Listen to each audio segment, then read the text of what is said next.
الوالی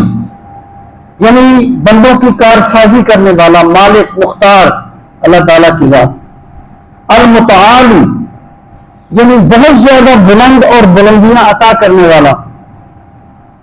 البر بر کہتے ہیں نیکی کرنا،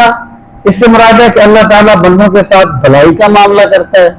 یا بندے جو نیکیاں کرتے ہیں اللہ تعالیٰ اسے اجر عطا فرماتا ہے، اس کو البر بھی پڑھا گیا البر بھی۔ تواب، تواب کا معنی ہے بہت زیادہ توبہ کو قبول کرنے والا، یعنی یہ بندے کی کمزوری ہے کہ بندہ کبھی بھی یعنی کسی بندے کے ساتھ اس کے بڑے اچھے مراسم ہوں، پھر کوئی دراڑ اگر پڑ جاتی ہے تو بندہ تعلقات کو پہلی سطح پر نہیں لا سکتا، یہ بندے کے بس میں نہیں ہے۔ میں آپ سے کہا کرتا ہوں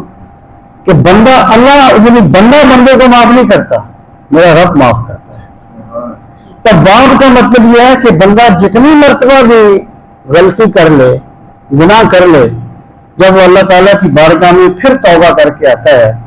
تو اللہ تعالیٰ پھر اس کی توبہ کو قبول فرماتا ہے۔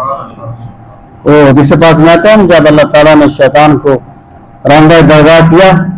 تو اس نے کہا کہ پروردگار تیری عزت کی قسم ہے میں تیرے بندوں کو گمراہ کرتا ہوں جب تک ان کے جسموں میں جان ہے، تو اللہ تعالیٰ نے فرمایا وَعِزَّتِي وَجَلَالِي وَارْتِفَاعِ مَقَامِي اغفر لهم مستغفرین، جب تک یعنی مجھے اپنی عزت کی قسم، اپنے جلال کی قسم، اپنی بلند شان کی قسم،